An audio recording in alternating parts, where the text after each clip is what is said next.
Merry fucking Christmas, boys. Yo, it's your retro future boy, Ricky Summer here, and today I've come back in time to talk about the top 10 best games of 2019.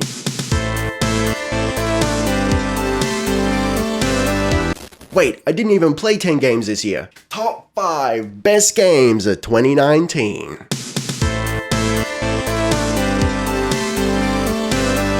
Shit, hold on, what's the 5th game? Top 4 best games of 2019.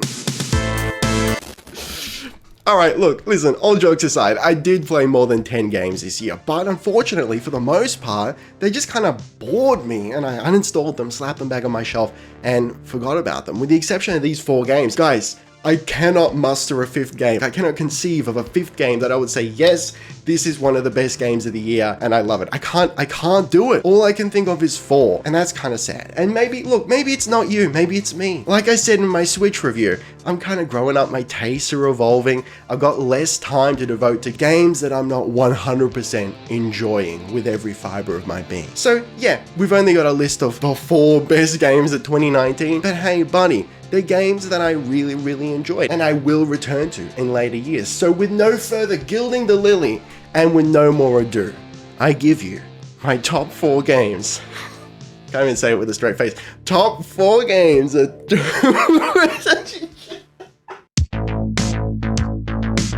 Alright, so number 4 was a real deep struggle because I'm tossing up between a game that I got a soft spot for and a game that I think honestly is objectively a better game. So at number 4, I'm gonna have to go with MechWarrior 5 Mercenaries. Listen, it's a MechWarrior game. We haven't had a MechWarrior game in how long? It's been 17 years since our last MechWarrior game. I mean, listen, we finally got a MechWarrior game, a proper MechWarrior Mercenaries. And listen, the combat at the very least is fantastic. But I gotta be honest, the game has disappointed me. There are some little features here and there that I was really excited for that they talked about in the AMAs that aren't in the main game, such as the ability to customize the logo and name of your Merc company. You can change the name of your Merc company once and never again, and you can't change the logo.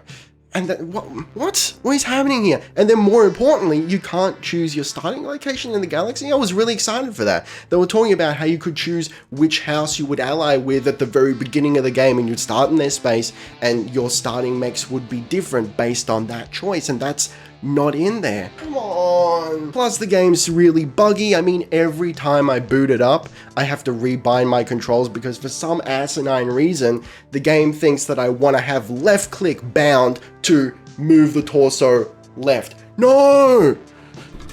No! UI's trash, the galaxy management layer is lackluster. But it's MechWarrior, guys, and I love it. My guilty pleasure, that's why I had to put it at 4, and I couldn't justify putting it at 3, but it's MechWarrior and I love it. Listen, in an ideal world, we would take the management layer from the Battletech turn-based strategy game from Harebrained Schemes, we'd take that management layer and we'd shove it up the tailpipe of MechWarrior 5's combat gameplay, right? Those 2 games together, I think would make a perfect MechWarrior game, but unfortunately that's not what we have. Mods are coming for MechWarrior 5 Mercenaries soon, early next year, hopefully. I'm excited for that. Part of me is like, the community, the player base shouldn't have to fix the game, but at least we're getting that, and that's cool. MechWarrior is back. MechWarrior is back. Brings a tear to my heart. That's number 4. Alright, number 3 best game of 2019, in my opinion, is Crash Team Racing Nitro Fueled? Nitro Fueled? Is that what it's called? Crash Team Racing Nitro Fueled. They missed an opportunity to call that Nitro Refueled, or just Crash Team Racing Refueled. Why did they not call it? Anyway, listen, it's a fantastic game, and I know I said I'm fed up with all the remakes and re-releases, and my third is a literal remake, but god damn it, it's a really good, polished remake of a fantastic game from my childhood, and it's something I can keep coming back to and playing with friends. It's beautiful and polished graphically, it looks fantastic. The drifting mechanics are a lot of fun and quite deep, and they give you something to chew on. It's not just, hey, hold down a button and we'll race around this track. You've got to actually be involved in this race, and if you're not drifting to the best of your ability, then what are you even doing, buddy? What are you doing there? Plus, I keep adding new tracks and races. It feels fresh. It feels like every couple months I can come back to it and find something new, and that's exciting. It's just really fun to race in Crash Team Racing, and that's my number 3. Listen, number 2 is a game you're not allowed to like, apparently. I don't know. It's Death Stranding. I really enjoyed this game. It touched me on a very deep and personal, emotional level, and not just because of the story. Yeah, the story I think is fantastic, and the message even better. It's a message I think we all need to hear, especially as gamers. We tend to be stuck behind a screen. Even when we're playing online, are we really, truly forming deep connections with people? Maybe some people are. I think a lot of people are not. I think it's something as the human race we need to hear, placing a renewed importance on human connection. That's fantastic. I love it. But also just the gameplay. I never thought, I don't like walking simulators, right? But this is, as I said in my video on Death Stranding, this is like a walking simulator on steroids. This is Walking Simulator plus. And it's somehow one of the most engaging gaming experiences I've ever had. It's both relaxing and stressful at the same time. I can pick up an easy delivery mission and go, boom, we're just gonna chill, have some fun, listen to some tunes, we're having a good time.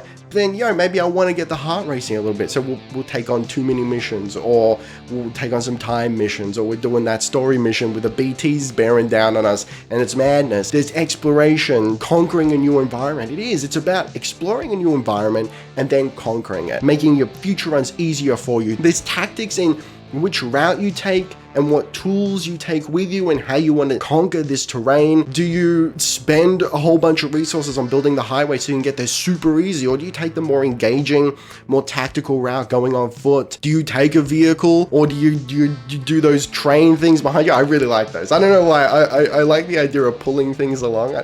I don't know. Maybe I like trains. I don't know. I'm not really a train guy. There's some weird, deep psychological thing inside of me that makes me enjoy pulling things along behind me. Maybe I'm a trucker at heart. Who knows? Death Stranding, I think, is a fantastic game. If you are open to a video game touching your soul, play Death Stranding. All right, so I think you'll agree that number 1 deserves this top spot. I'm really excited to see what comes of it in the future, any DLC that is added. You know what I'm talking about. I'm talking about The Outer Worlds. Yo, The Outer Worlds is the Fallout we deserve, as per my video on the subject. Yo, it's New Vegas 2.0, but a little smaller scale, like gameplay wise, but thematically it's larger scale because you're going from planet to planet. It's more linear with side quests, It's not a sandbox RPG like Bethesda make. It's more just like an open RPG. You've got your mainline quest, and then you can get distracted, and you can go from place to place in whatever order you want at any time you want. And then you can even bypass whole story sections, and just go straight to where you need to go, which is kind of cool. You can beat the game in 12 minutes or something? You can actually fail the game by being too dumb to finish it. It's weird and quirky and lighthearted, but damn, is it polished as hell? I mean, I didn't experience any bugs or crashes at all. It ran pretty well. I mean, my system's not the newest thing on the block, but it handled it pretty okay. I'm very satisfied with my experience with it. Meanwhile, Bethesda's churning out stuff that breaks if you look at it. Dare I say, Obsidian has beaten Bethesda at their own game, and The Outer Worlds just works. Sure, it's a shorter game, and you can't spend as much time in The Outer Worlds as you can in Skyrim or Fallout 4, but listen, I'm excited for the future, excited to see what kind of DLC potential comes out, and I'm not 100% sure about mod support. Are we getting mod support for The Outer Worlds? The Outer Worlds devs would love to do mod support, but not at launch. So it looks like there's a possibility for mod support later down the line. That'd be fantastic. Can you imagine what we would get in The Outer Worlds? Yo. Anyway, that's my number 1. I think it deserves it. You know what? Let's slip in some honorable mentions here. Phoenix Point, I gotta be honest, that's a game I haven't really played. I played a little bit of the beta. It seemed like a really interesting concept, and I was following it. I even almost backed it, but I've been following development, and then it kind of saucily released secretly out of nowhere, and I just kind of missed it. It passed me by. We got a Jedi Fallen Order came out this year. Oh, look, really strong start. I really enjoyed the start, the atmosphere of the world. Any Star Wars game that nails the sound effects, oh, buddy. Because that's the best thing about Star Wars. It's the sound effects and the music. Oh, That's what I'm talking about, you know? But I gotta be honest, it wasn't scratching that Souls-like itch I was looking for. Everyone's comparing it to Dark Souls, but I feel like that comparison is very superficial. Yeah, okay, we've got bonfires, but what makes a Dark Souls game for me is the tension. You're running around on very little health, one more hit and you're dead, and you're desperately trying to find the next bonfire. That's the strat right there. Speaking of bonfires and Souls-likes, Blasphemous, which is a 2D side-scrolling Souls-like, and I gotta say, it nails that atmosphere. It's very compelling, and I enjoyed my time with it. Again, I didn't finish it, which, listen, but I actually do recommend that. It seems like a lot of fun. Also, Disco Elysium, a lot of people are raving about that. That's something that I got to devote some time to. You know, it's one of those games where I think, you know, I sit down to play and I'm like, dude, I've not got enough spare time to really devote to this. That's something I'd really love to get into because everyone is like, yo, this game is fantastic. And it seems like it's definitely up my alley. Then we've also got Rebel Galaxy Outlaw came out this year. And I got to say, a little disappointed with that. You know, I was hoping for, you know, Rebel Galaxy, but better. And I kind of feel like at best, it's just Rebel Galaxy again with a different perspective. I didn't really enjoy it anywhere as much as I thought I was going to, which is a real shame because it looks like it's really polished and the devs seem really passionate about the games they make, and there were some really cool features added to it. Like they pretty much just recreated Photoshop in the game so that you could paint your ships, and it's very detailed, and that's pretty cool. So maybe I'll give that another go later down the line. Otherwise, what else came out this year? Apex? Did Apex come out this year? You know what? I'm not a battle royale guy, but if you're gonna force me to play a battle royale, I'll play Apex Legends. Yo, yeah, Outward. Outward is a fantastic little game that I think flew right over people's radar. It's an open world RPG, very doesn't hold your hand, you know, and it's got some really deep mechanics about it. Like you're holding onto your backpack. You know what? It's kind of Death Stranding-esque in that you're kind of trekking around holding luggage. So you got your backpack, and when you're in a fight, you can drop that backpack and it makes you lighter. You know, it's like a really detailed survival, open world, you know, pseudo sandbox RPG. I feel like if you're fed up with Skyrim, if you're done with Skyrim and you need something new to play, maybe give Outward a try. I think it's really cool and it deserves a lot more attention than it got. Bonus round. My most anticipated game for 2020. Who cares? But yo, seriously, it's Cyberpunk 2077. All right, bonus round. Best game of the decade. Witcher 3 Wild Hunt. I fucking love The Witcher 3. It very well might be my favorite game of all time. I've replayed it like 5 or 6 times. When did it release? Was it 2015? 2015, yeah. I've played it at least once a year. I'm getting the itch to play it again, loading up with the mods. Ooh, it feels right, you know? It's just, I know what it is about. It's the world, the open world nature of it, the hunting of, oh, buddy. It's for me. We're hearing rumors that there might be another Witcher game on the way. For me, personally, I'm deeply hoping that it's something along the lines of a proper open world RPG where you create your own Witcher. I'm not holding out hope. I actually doubt that they would ever do something like that. But can you imagine like a proper, truly open world RPG with a custom Witcher? That just gets me all sort of excited in the naughtiest way.